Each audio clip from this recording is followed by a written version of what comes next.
Hey you guys, I'm going to try to show you how to ombre some colors. So I've got my paintbrush, some water, paper towel, and I chose a couple colors. So I've got blue, orange, and yellow. There's a couple ways to do this, so I'll try to show you several, but I'm going to work pretty quickly. You can use a dry pencil. So just put your color down, put your next color down, and you can work with just two. If you want a third, put a third in there.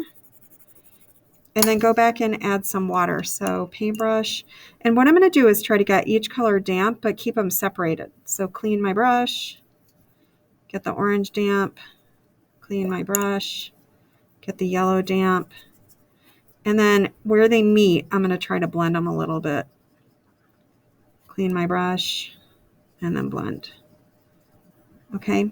Another way to do it, and actually this is one of my favorite ways to use watercolor pencils, is dip and draw method. So I say, okay, it's corny, but I say dip, dab, and then draw. So when you dab, you get the drip of water off, so you're not dragging a big drip of water onto your paper. Your color pencil might start drying out like this one is, then dip, dab, draw a little more. So you can tell you can get some really rich colors that way. Go to my orange, but I'm going to do something similar. I'm just going to make them meet. And then the yellow, dip, dab, draw.